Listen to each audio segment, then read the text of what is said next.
much, but I'll tell you that she's an author, photographer, and videographer. And perhaps if you have kids in schools here locally, you perhaps remember Redfern Photography taking all those school pictures. So she says she's no longer doing, but probably has fond memories of all those days with kids trying to capture them for pictures. So welcome tonight, looking forward to the program, and wish us luck with the sound. We'll make it work. Can everybody hear me okay? Yeah. Okay. So I'm Lisa Redfern. My studio was out on Rough Highway near Whitney Springs Road. A lot of people ask me if I'm Dixie Redfern that used to write for the paper. I'm not, and we're not related. I don't think I ever met her.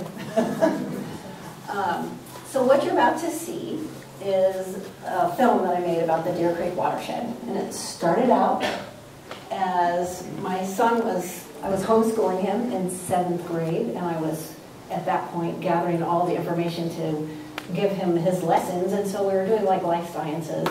And so I built the website with lessons, and so it's got lots and lots of resources on it. I always wish that other teachers would find it.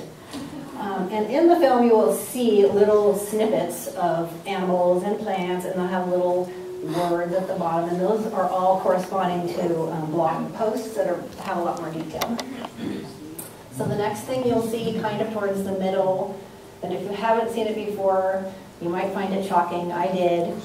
And it has to do with maps, and you'll know it when you see it. The next thing was, there's a segment in there where we were going out and collecting mercury from the creek with scuba divers. And it took us 2 years to get this, because there's only one time a year that you can collect mercury, and that is in the fall when the water is low, and you have to catch it right before the rains come.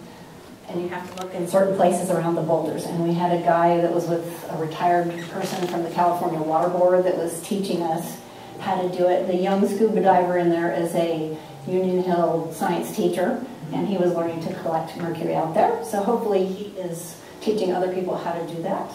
And you'll see what we found that day. And so when we missed it the first year, we were like, because, a lot of moving parts. And the water board guy says, nah, don't worry, it'll be there next year. It's been there for 150 years. And it was. So we're going to go ahead and just start it, and then we'll stop when it's over for about 10 minutes for questions and answers, and then we have 2 short ones to go after that.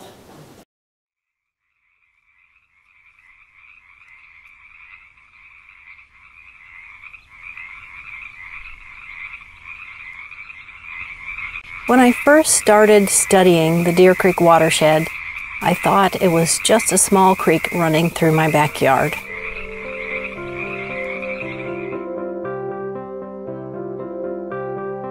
If you're on land, you're in a watershed.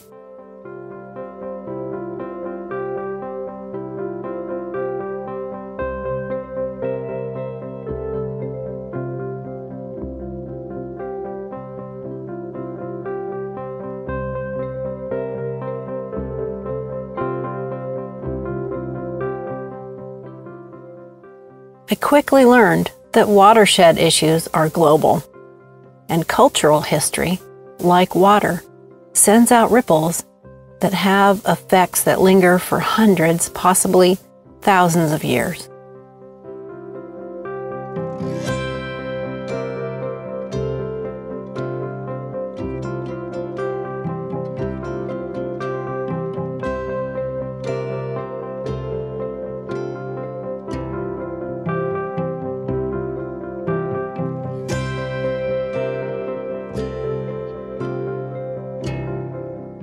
The accounts of the abundance of gold in that territory are of such an extraordinary character as would scarcely command belief were they not corroborated by the authentic reports of officers in the public service.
the top of Scott's Flat Reservoir, which is at the east end, is the approximate location of the Laird and Chambers Dam.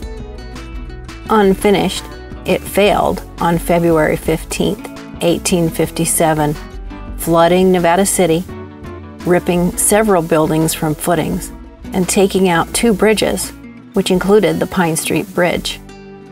Merchants had 15 hours advance warning, but ignored it, and later filed a lawsuit for damages.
It's interesting to note the origination of Nevada City fires: arson, a kitchen accident in the National Hotel, a boarding house, Virginia House, Hughes Blacksmith Shop, a Chinese wash house, the Bedrock Saloon, and the Nevada City Rancheria had a fire in 1867.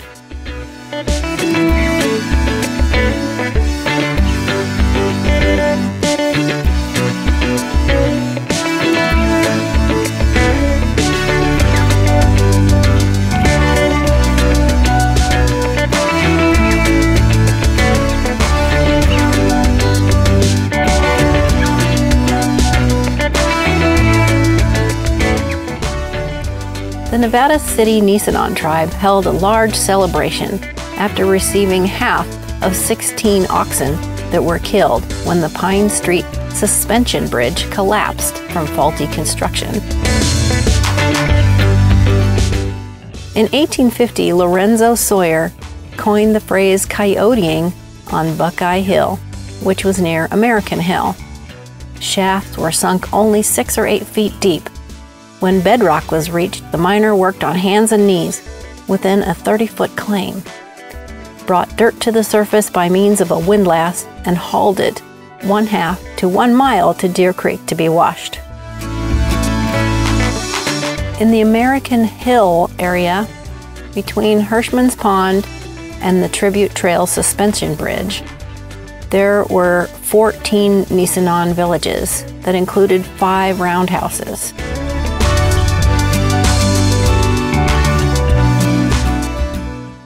The ravines were thick with miners, and American Hill covered with tents, brush houses. Edward Matson invented the high-pressure water hose used for hydraulic mining in 1853. Oregon and Buckeye Hills in the area were completely washed away by hydraulic mining.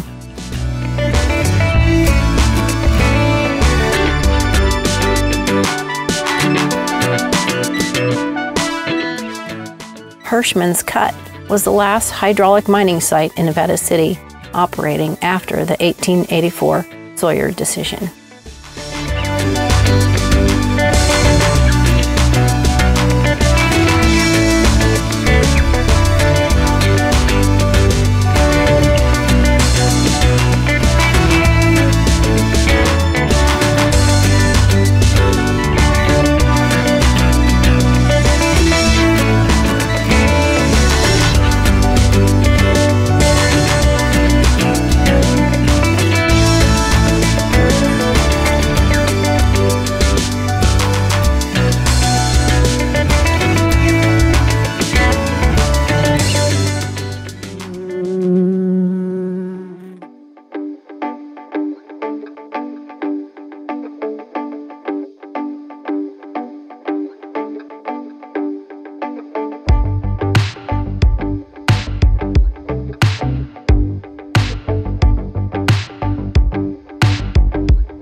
Methylated mercury can travel through the food web.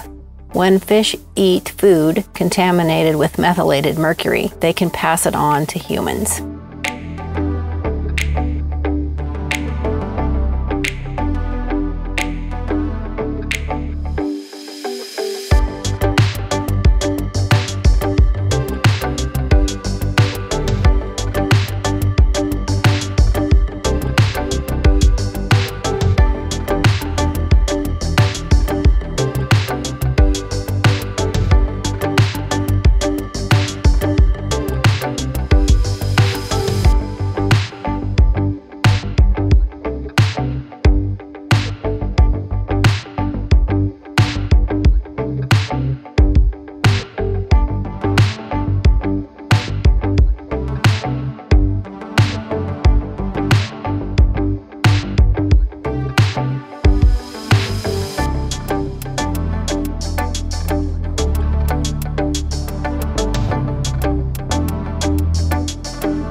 In 1898, the Nevada County Board of Supervisors awarded a contract to the Cotton Brothers Company out of Oakland to build 2 metal truss bridges, one at Deer Creek and one at Rock Creek.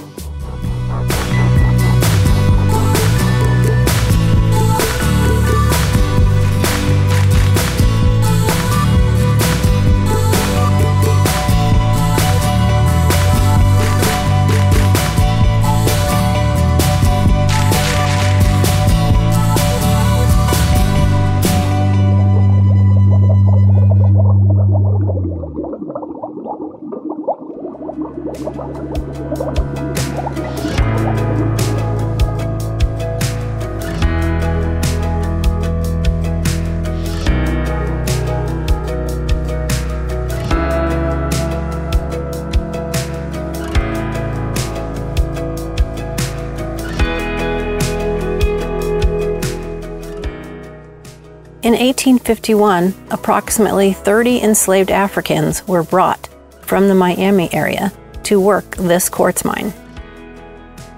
Less than a year later, after the mine owner was killed in an accidental shooting, most of them, now free, left for other opportunities. One man, Robert Sharper, continued to live in a small cabin on the property until his death in 1881.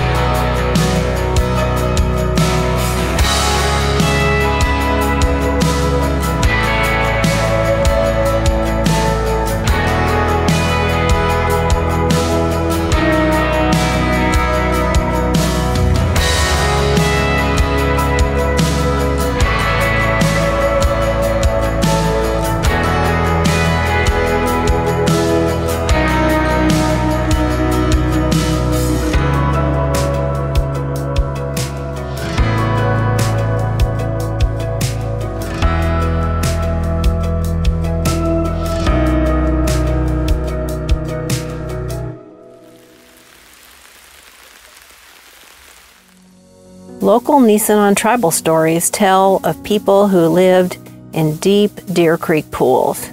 They were one-legged and had wavy hair. They could live on land for a while after being caught by a fisherman.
under Lake Wildwood Water was the site of many Nisenan villages that included multiple roundhouses. It was also the site of the Anthony House stage stop and trading post. Nearby, 2 Chinese mining companies operated, the Ah Sin Company and the Sun Ah Yuen Company. For many years, this area was ranch lands. The Boise Cascade Company bought 11 ranches to build the Lake Wildwood community and its 15-foot deep lake.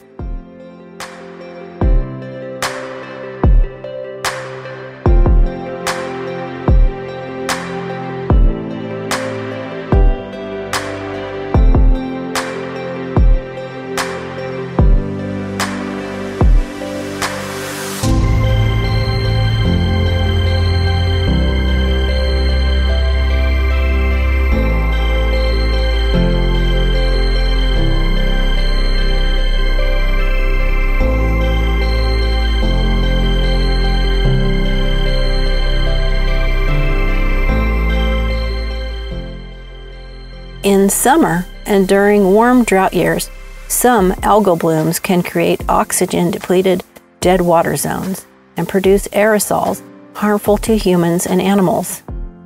Nitrogen loading causes algal blooms. Nitrogen loading is caused by wastewater treatment plant discharges, surface water runoffs of fertilizers, motor oil, soap and detergent phosphates, and animal waste.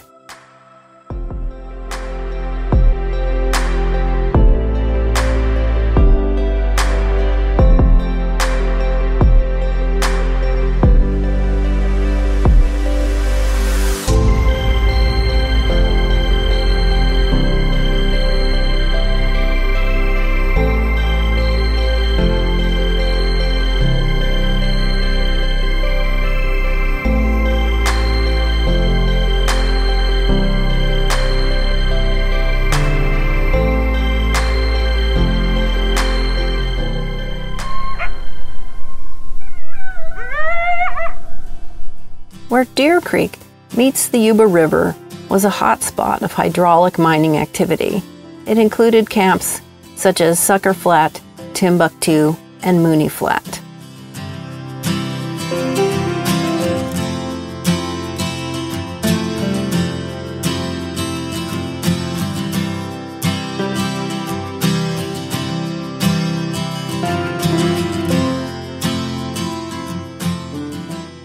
Ophiolite, ocean floor rock, over 50 million years old, uplifted, is the reason we have gold here in this area. The Smartville Block is one of the only places you can see ophiolite on the surface of the planet.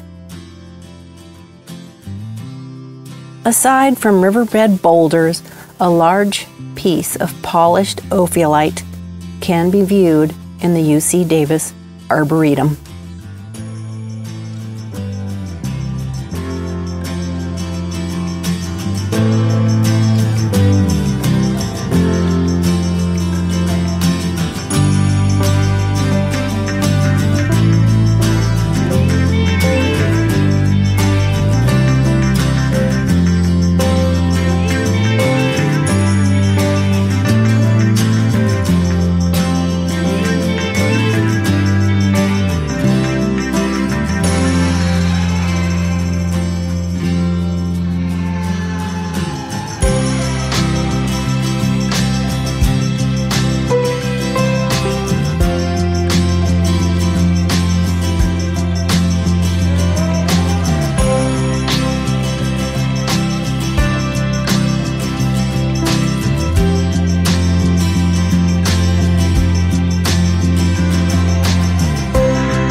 For over 20 years, hydraulic mining washed gravel, silt, debris, and heavy metals down the watersheds.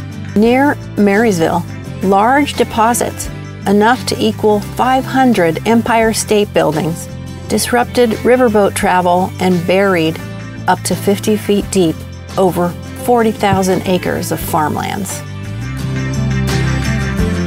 The hydraulic mining operations of defendants constitute a public nuisance, and that Congress, in granting and selling lands for mining purposes, could not give to purchasers any rights in any way to injure lands already belonging to other parties.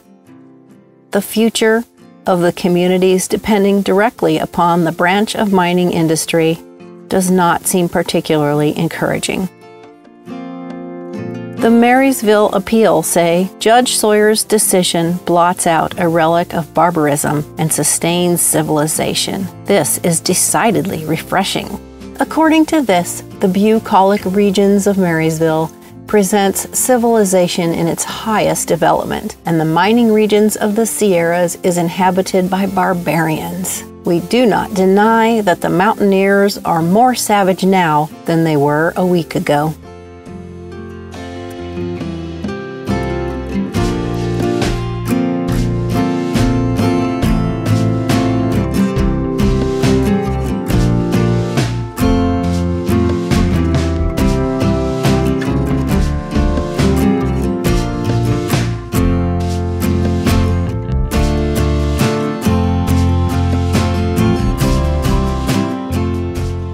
With rock older than the imagination can comprehend, a rich First People history that miraculously survived the onslaught of mass foreign immigration, a mining culture that gave no thought to lasting hazards, to the vibrant art-centric community that enjoys outdoor activities, and dedicated organizations working to repair our toxic legacy. My Deer Creek Watershed study expanded my view of our place on this planet, and it helped me collect a set of actions we can all do to make this place and every place inhabited by humans a little bit better.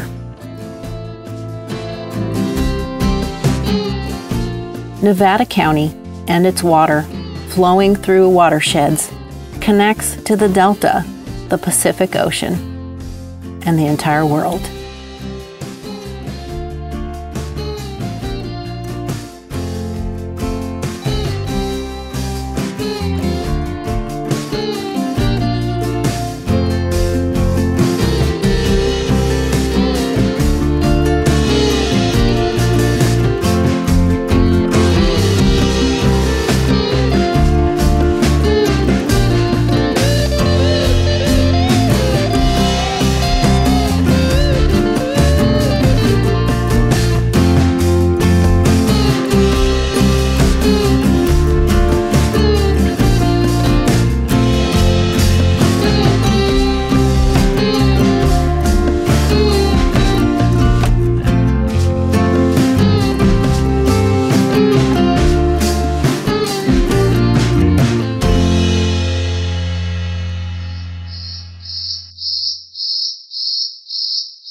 Has anyone seen that film before?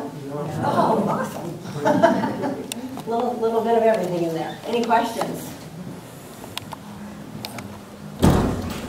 How did you do it? The film is absolutely exquisite. Oh, thank you. Actually, the vision that I had when I first started it was much bigger. And when I started editing, I had to get it down to a manageable point. I actually have like a lot. Started. What's that? When did you start? How did I start? Well, I started at the top of the watershed. What year did you start? Oh! What, was it Gary? It was a bunch of, yeah, like 15, maybe, yeah, about 2015 about. It was a few years in the making. Oh, that's all right. Yeah. It works out beautifully. Thank you. Yeah, so I had a bunch of experts that I interviewed. So if you go to the website, you can see Redbud Plant Society people and people from NID and, you know, longtime residents and, you know, lots of interesting people that it just didn't fit with what I came up with at the end. So they're on there. This next thing that you're going to see, she was part of this project, but she didn't make it in the film, unfortunately, but she has her own little segment. And I'll go into that when we're ready to go there. But any other questions? Yes. So how long is Deer Creek? 34 miles. How long? 34 miles long, the watershed, from top to bottom. Well, where are the falls at? The falls. Do you know where the first Grass Valley group was? Out on Biddy Springs Road? Out that way. And that, to me, that was just like one of the most, all of this stuff is mostly private, so you can't see it. And it was just, you know, magical that the property owner let us come down there.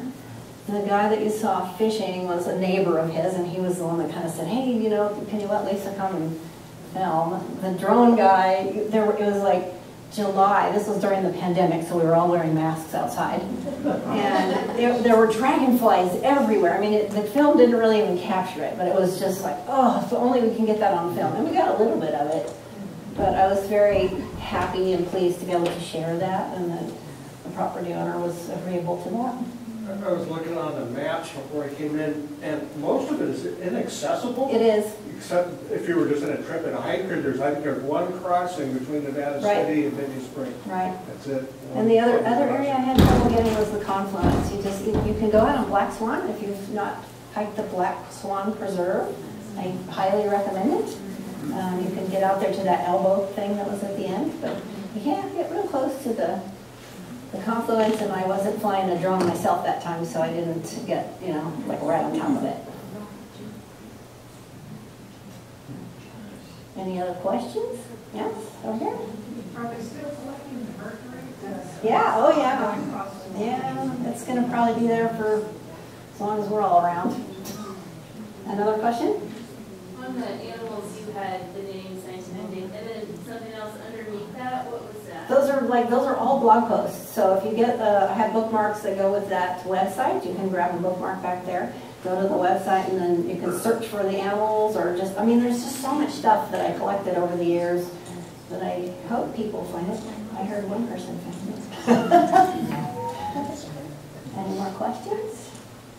I've got two quiz questions for you. If you were here in November, David Law, our geologist, spoke to the amount of mercury that's estimated to have been deposited in our Sierra streams. Does anybody remember that number? I think it was 200 million tons. Staggering stuff. Well, and the sad thing is, it's not just Deer Creek, it's every watershed in California. So if you learned how to collect mercury from this, you could do it anywhere.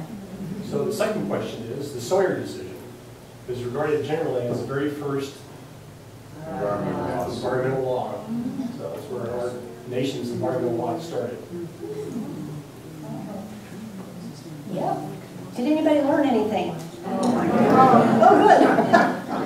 What was new to you? What was new to you? Me? Yeah. Well, I've hiked in some of those areas, and I was raised in the Bay Area, so I didn't move here until about 29 years ago. And so there was a lot new to me. I didn't realize it was all private property for one thing, but also just the natural history, not just the mining history, but the natural history of this place where I live. And I thought also your message was better. Cool. Have you done both tribute trails, like the upper one and the lower? Yes. Okay. Yeah, those are nice trails. Okay, two questions. One, was there research done on the villages in Country Wildwood? And did they document that well before they flooded it with You know, I don't know what they were doing and when Boise Cascade came in. I don't know how they were doing that. And then the other thing, with the mercury, I remember as a child, when I would go to the dentist, they would put mercury in the palm of their hands and let us play with it. Yeah, And I'm that's wondering, fun. it's lucky they can easily catch mercury other than sending a scuba diver out there. Yeah, well, okay, did I hear that, Craig? You're asking if the scuba divers got the mercury? Well, I mean, how do we go forward? What do we do to try to? Oh, well, there, you know, that we have like Sierra Strings and we have Circle and, you know, we have lots of organizations that are working on remediation. Sierra Fund is a big one for mine. Okay, was anybody shocked by the mines? Yeah. I mean, it blew my mind when I saw it. I was like, oh, you're kidding me. Most of those are like abandoned or just Yeah. non-functioning? Well, no, probably some of them were functioning too. So it was, I mean, it was through today, but lots and lots and lots. I've heard of Little Scott's Flat, or Lower Scott's Yeah. Reservoir. I've never been there, but I was struck by the fact that it was built in 1928. I'm thinking, wait, that was 96 years ago. There's an opportunity for the Historical Society. Oh, there you go. Well, that's an opportunity. That's the thing. This is coming up. full of history. Yeah, that's a long time ago. Yeah, that one's a little hard. There's some nice hiking things in there. If you go to Scott's Flat Campground, you can do a day use and hike somewhere in there. Some of that lower area you gotta have to do with the 4-wheel drive. Yeah. You know, I was just going to say, back in the late 70s, I used to take my children to Deer Creek Falls. It was Oh, open, they looked public again, you know, and if only I had taken pictures. You know. right. No, I heard there was actually like a road that you could Oh, there drive was a road across down too. there. Yeah. And maybe diving off into the, Yeah, it's fabulous. it was beautiful. It's fabulous. There's a powerhouse, no? Deer Creek Powerhouse? Yeah, it's up there. Well, Scott's Flat. Yes. Yes. Yeah. Dirt roads. It's Yeah. soon to be out of water. Yes, Yeah. I heard. Tom. All right. Are we good? Should we move on to the next one? Yes. Okay, the next one is Jennie Carter. Wait. I found her, the book was a footnote on a wiki page when I was researching all this other stuff. I see the title of this book, and it's like Jennie Carter, a black journalist of the early West. And it's like, I've got to read this book, and I just got it, and she's just an amazing writer. And I'm reading it, it's like, gosh, if she says anything about the creek, she's got to go in this project. And she did, and so that segment is in here. On the website, I have more Jennie Carter out there, and you guys are going to be doing some neat Jennie Carter stuff coming up very soon. The actress that plays Jennie Carter, she had to memorize like all the essays that she just, I mean, it was amazing. Her name is Katrina Thompson. She was born here in Grass Valley, and she's a small businesswoman here too, and she's going to be coming on the Sunday event. So.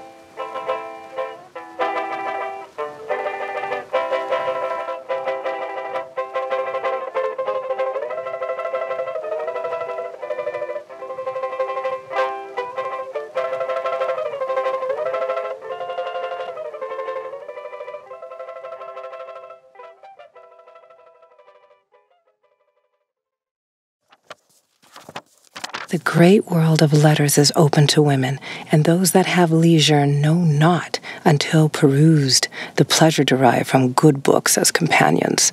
There is no scandal, no backbiting, no recrimination, no criticisms of surroundings, and when you close the book, then put your reflections on paper. How the intellect expands, and what treasures of thought are thus garnered. Semper Fidelis. Dear women, do not sigh for a large circle of acquaintances. They consume valuable time, and when we remember, we must render an account for the use of it. We may well tremble. I read an advertisement one day which was very striking. Lost, 1 golden hour with 60 silver minutes. No reward is offered, as they cannot be found. I'm broke and I ain't got a dime. I'm broke and I ain't got a dime. Mr. Trask tells me to inform you that he does not hold the same sentiments as myself in regard to the use of cold water as a beverage. I think water most excellent for mining purposes, but for a drink, altogether too cold for me. Consequently, our opinions clash. Mr. Trask and I went out for a walk the other day, and as we were going on the other side of Mud Hill, our way was directly through town. Shortly after leaving our place, we crossed a rivulet. Mr. Trask advised me to stop and drink. As it was my favorite beverage, nothing loath, I complied, put my face down to the water, and drank right heartily, and on we went. On the street yesterday, I passed a group of little girls engaged in earnest conversation. The eldest of the group of 6 I judged to be about 10 years of age, and the other ages varying from that down to 4. The eldest said, "My children shall never drink whiskey." As words passed her lips, I involuntarily turned to view the face, and I saw written there what God never designed should mar the face of childhood: sadness, utterable sadness. Thinking of her face and words, I stopped to call on a friend, making some inquiries. I soon had a history common to California, but so fearful as to make it no more endurable by being an everyday occurrence.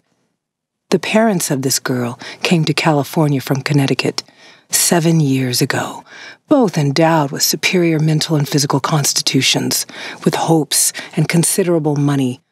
They commenced a life of pleasure, business, prospered, and both being very social, they soon had hosts of friends around them.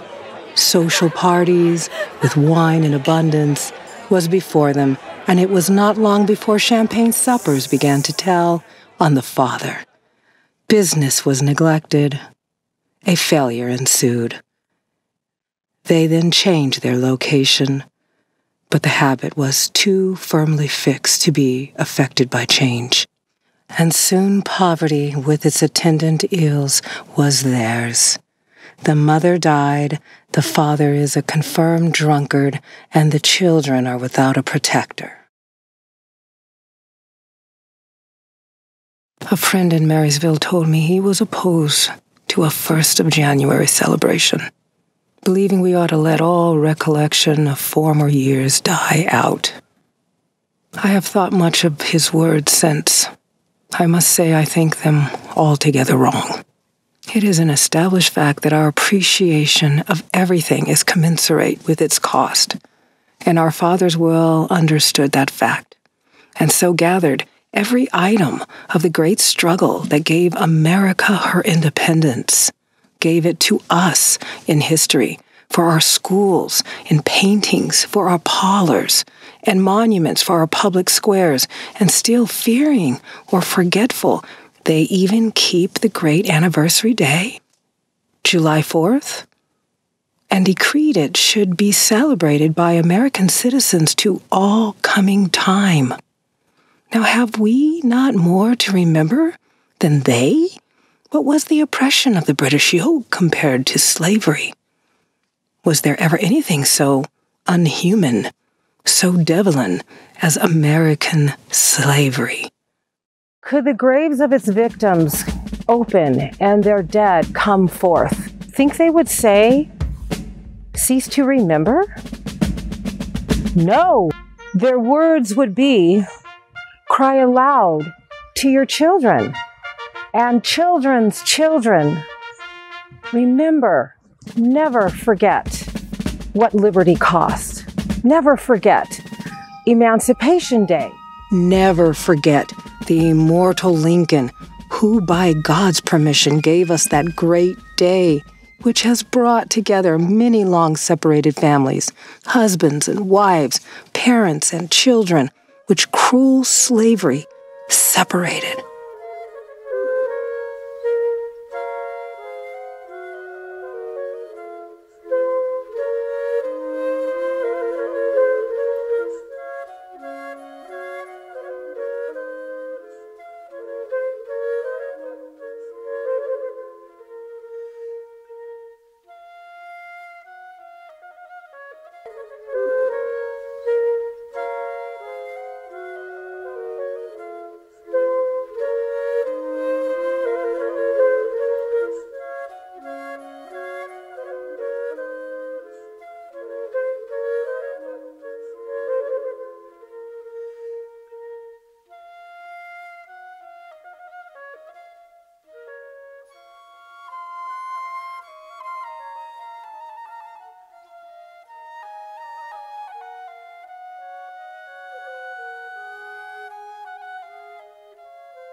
If you like books, there's books to read. The last thing you saw is a book trailer for a book that I just finished. And it's about the Chinese railroad workers. And it takes you from like Auburn all the way up to here. It starts in China. And it is centered on Chinese characters. And I wish I would have had some today, but they're stuck in Pennsylvania. But you can get them on Amazon. Any questions?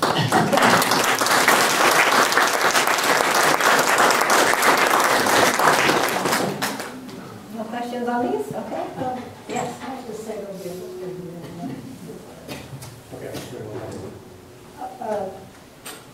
yeah, sorry. We did, and when you get your newsletter, which you should get hopefully in the next week or so, there is a nice book review that Rose Murphy did of Lisa's book, Crossing. Is Rose here tonight? Yeah. There she is. So Rose kindly read, how many, 700 pages, how many pages? It was like 480, I think. 400 pages, but anyway, Rose did a wonderful speed reading so we could get a review in time for the newsletter, so watch for it. And there's bookmarks back there for both the Deer Creek website and the new book you're welcome to take. Well, a comment about the Chinese in Sacramento.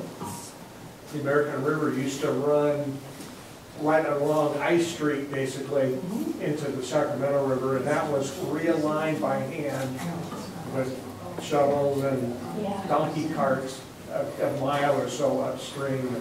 So where the courthouse is and that now was in the river, it used to be. Yeah, the Chinese immigrants had a huge influence on growing California with the levees and the produce and, you know, the really hard work and just amazing. Yes? Can you talk a little bit about, I imagine you did some research for this book. Can you talk about your process a little bit? What you did? Lots of reading. I had a mentor with Sierra Writers, Hawk Chola, who connected me with a lot of local, like the cats. I did a field trip with them where we were following the steps of the Chinese railroad workers.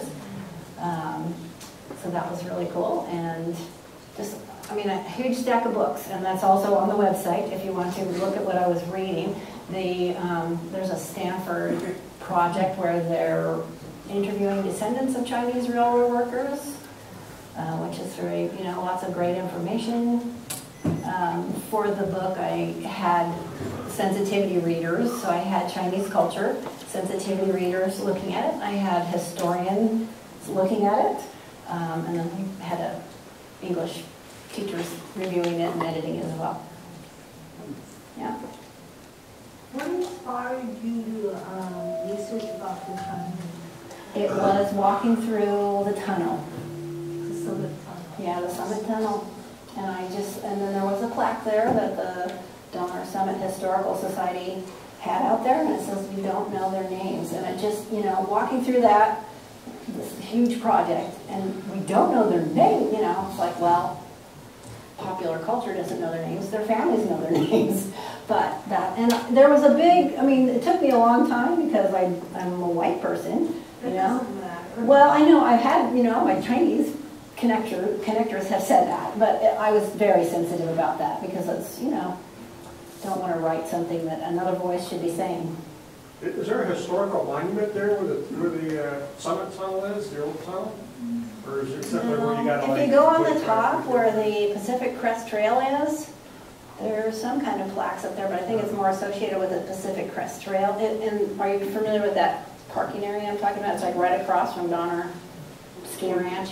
Okay, yeah. It's kind of on the top. So where you would enter the tunnel is you go across the street from Donner Ski Ranch into that, like, construction, well, maintenance parking lot, really, and you just go to the far left. And really, that's another one of those things you can only see a couple times a year because there's ice in there during the winter, so you have to wait till like July or August to go through. And you need headlamps because it gets very, very dark in there. Was it like a guided tour thing? Or no, it's still owned by the railroad, and it's technically trespassing to go in there, but they let people do it. And there's an 1882 foundation that's working on preserving, as well as the Donner Summit Historical Society. When I first went through there was like graffiti everywhere, and I was kind of thinking, oh, this is kind of cool because this is old, something new, and because the sun doesn't get in there, they stay really bright. But then I read an article recently that's like, you know, there's stuff on those walls that came from the trains, and when you cover over it with paint, you destroy it. There's no way to clean it and preserve it, and so it's like, okay, we should not have graffiti in there, you know. So there are, I mean, it's a major historical site in the state of California and the country that really should have more attention. My Redfern was brand new when they built that tunnel, and they blended it on site. That's right. They couldn't transport it. Yes, there's a scene about that in the book. Yeah.